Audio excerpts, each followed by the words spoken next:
Here's a little mystery that's been bugging me for some time. When I'm scrolling on TikTok and Instagram, I see that people aren't loving the new Victoria's Secret. Secret, what have you done? You have made the girlies so mad. Gen Z is out here pissed. But on the other hand, people are absolutely loving the new Abercrombie. One of the greatest comebacks in the history of civilization is Abercrombie. And Wall Street has been noticing this too. The two companies, which were popular in American malls in the 2000s, show different trends when you look at the data. Abercrombie's stock price has been skyrocketing for the past few months, meaning people are enthusiastically putting their money into the company. But at the same time, Victoria's Secret's stock price since going public in 2021 has more than halved, meaning people aren't too happy with the company's performance and sales.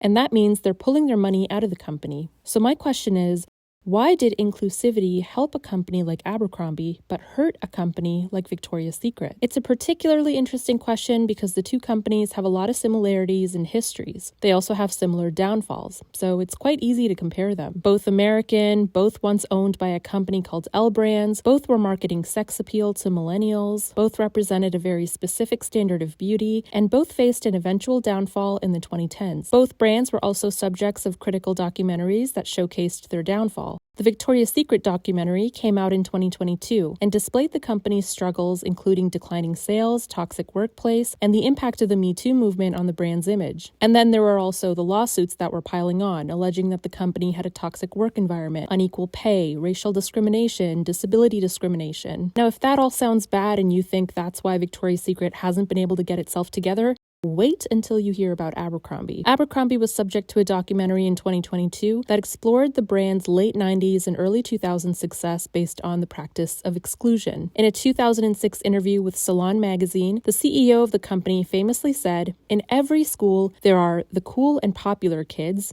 and then there are the not-so-cool kids. Candidly, we go after the cool kids. A lot of people don't belong in our clothes, and they can't belong. Are we exclusionary? Absolutely." Abercrombie has also faced a series of lawsuits back in the day. In 2003, a class action lawsuit titled Gonzalez versus Abercrombie Fitch stores claimed that in addition to selling so-called classic looks, Abercrombie also practiced a classic form of discrimination against Black, Latino, and Asian American applicants and employees. So how did Abercrombie repair its image, but Victoria's Secret didn't? While it may not seem obvious at first, there are subtle differences between the two companies, and in this episode of The Devil Wears Data, we'll discuss them using research, analysis, sources, and data.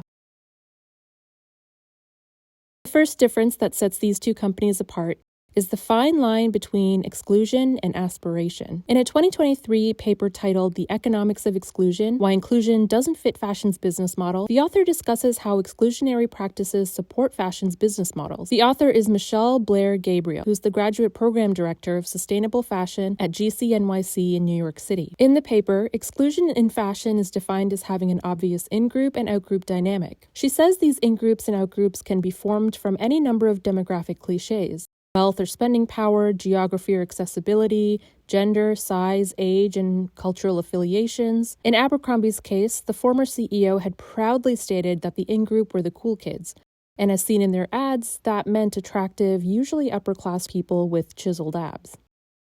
In the paper, she concludes that in a market built, defined, and predicated on exclusion, inclusion can be a radical innovation leading to a radically different position. To put it simply, inclusion can have a profound benefit for a business, which is why it's worked so well for Abercrombie to include a more diverse customer base. But why did inclusion, and the practice of including diverse body types, not work for Victoria's Secret? After all, you could make the argument that Victoria's Secret also practiced exclusion because all their supermodels were tall, skinny, able-bodied women. I decided to ask Gabriel this question. Victoria's Secret was always straddling inclusivity and exclusivity. So whereas Abercrombie really lived and breathed exclusivity, it embodied in the sizes and where their stores were located, how many stores they had. They did not move overseas when it was financially prudent to do so and expand their brand to maintain that exclusivity. Victoria's Secret never had that kind of business model. Victoria's Secret may be embodied exclusivity in perfect boobs, perfect butt, tall body, fashion model kind of aesthetics. It always was mass available, and it grew to be too mass available. So part of its downfall and decline was some changing market conditions that were somewhat maybe just hard for them to capitalize on because they were so big at that point. They weren't as nimble as they might be. When you look at the data, Victoria's Secret had more stores in North America than Abercrombie & Fitch did worldwide. Not only that, but Abercrombie was struggling to attract customers in other regions. Not only did it poorly plan its European expansion, but it was failing to hit markets like Japan, China, the Middle East. While Abercrombie celebrated its exclusion proudly, Victoria's Secret struggled to teeter-totter between exclusivity and aspiration. There's a fine line between what's aspirational, aka the thing that people want to be a part of, and what's exclusion, reserved to an in-group, aka the thing you're told you can't be a part of. Abercrombie wasn't telling you to aspire to be the cool, hot kid with the six-pack. It was simply telling you that you're not it. That's exclusion. And one way to combat dwindling sales for this is to start including others in your brand. I bought some things from Abercrombie, and this is why Abercrombie has all my money, because I can go from that to this. But Victoria's Secret was built on fantasy, not grounded in reality. There were angels with glamorous wings, $10 million fantasy bras with jewels worn by supermodels with rare proportions. This is not a cool kid versus uncool kid scenario. This is a fantasy designed to contrast reality. This is not telling you that you can't sit with us. They're telling you that a dreamlike world can exist for you and your man in your bedroom if you buy their products. Getting rid of the fantasy is like if Disney got rid of the magic that they work so hard to keep alive. Just ask any employee that's worked there. Imagine if one day Disney got rid of the dreamlike world that they've created and opted for a stark reflection of reality. Just so we're clear, exclusion and aspiration aren't a binary. Maybe two sides of the same coin is the better way of thinking about it. You know, a brand may choose exclusivity that is fiscally aspirational, meaning like they might say, hey, and this used to be practice for better brands all the time. Hey, we're not going to go put one in Cincinnati. We're not going to go put our high-end brand in the mall in Cincinnati. We're going to make it only in really premier cities. You have to travel to Chicago or Paris or whatever to go. That is both aspirational and geographically exclusive. Abercrombie and Victoria's Secret had aspirational and exclusionary bits about it. But on a scale, Victoria's Secret leaned more toward aspiration, selling you a dream that you could be a part of, and Abercrombie a bit more toward exclusion, telling you you're not ever going to be a cool kid.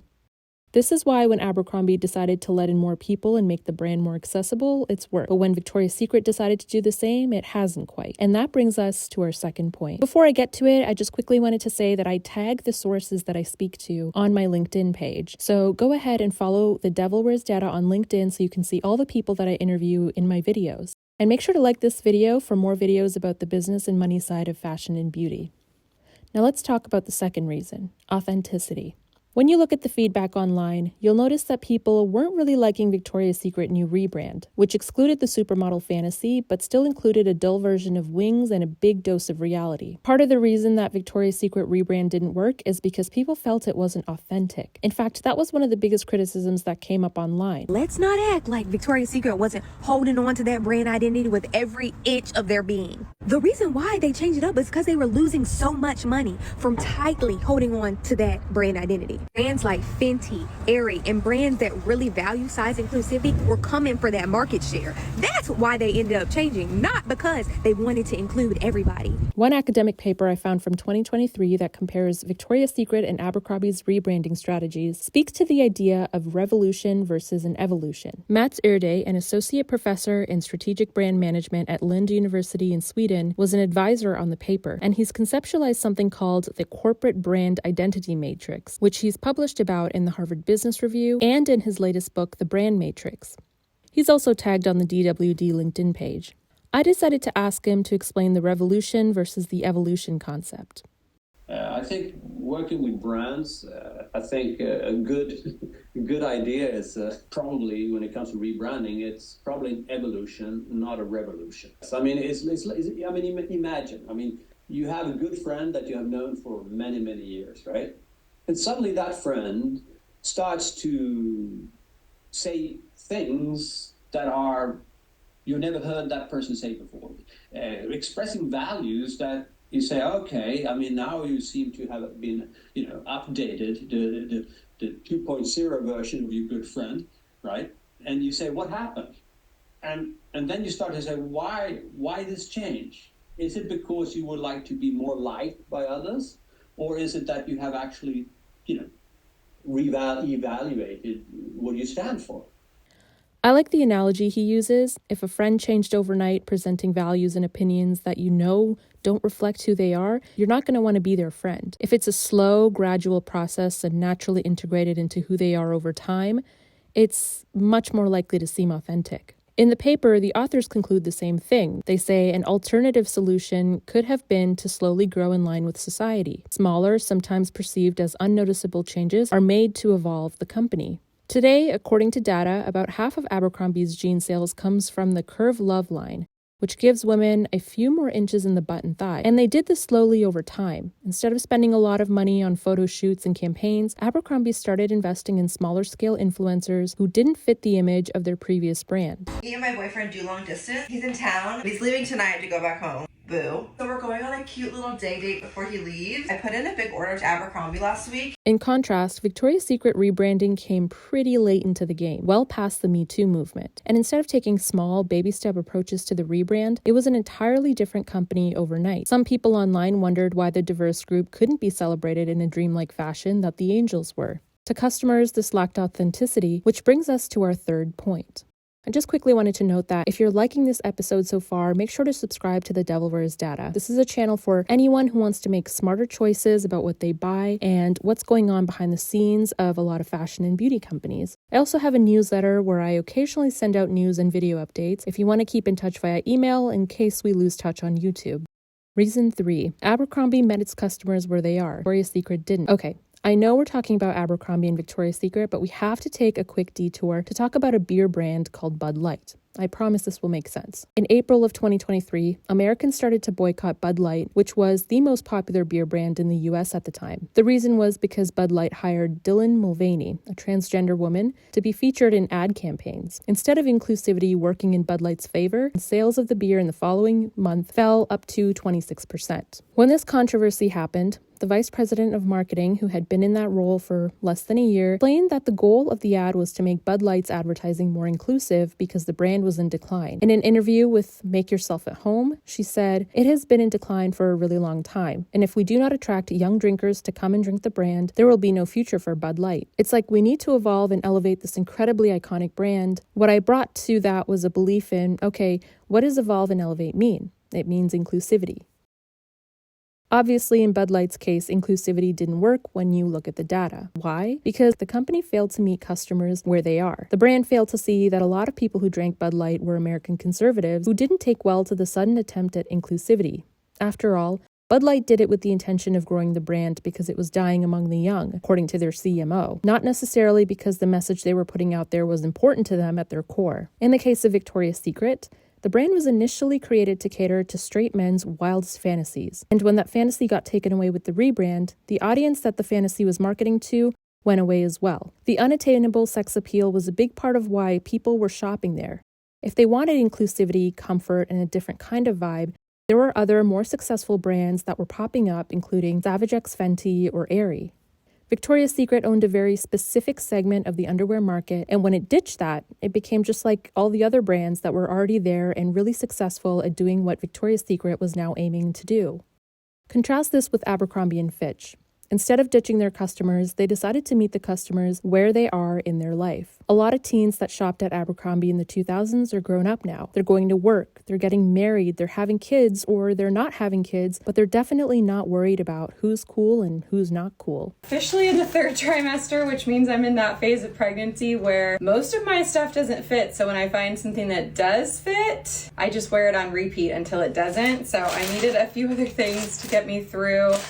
Abercrombie decided to focus on the grown-up millennial customer. For example, in November, when Fran Harwitz, the CEO of A&F, spoke at the WWD Apparel and Retail CEO Summit, she said, "We realized that Hollister could really live as a global iconic teen brand, and there was this white space for a mid-20s young millennial brand that we could age Abercrombie to." In business, a white space is the gap between what your existing customers have already bought from you and what other things they want that you can give to them. A few would call it an untapped market instead of white space, but basically it's the opportunity where you can sell. Listening to the problems of their customers is what Abercrombie has done over and over and over again over the last decade. According to The Cut, the current chief marketing officer at A&F said that in 2019, she spent a day in Austin shopping with a dozen 25-year-old women who complained about never finding nice wedding dresses that didn't cost hundreds of dollars. This then sparked the idea of A&F's wedding category. So inclusivity worked for Abercrombie because the brand grew up alongside their customers, like an old toxic friend that decided to be better because the friend has decided that being a cool kid in high school doesn't always get you far in the real world. If Victoria's Secret follows the same playbook, then the Victoria's Secret fashion show will combine old school sexy with hints of new inclusivity. We won't know this until the fall, and the brand hasn't confirmed this, but based on campaigns we've seen so far, it makes the most sense. For example, this ad on Emily Ratajkowski's Instagram page. Thanks so much for watching, and I'll see you again real soon.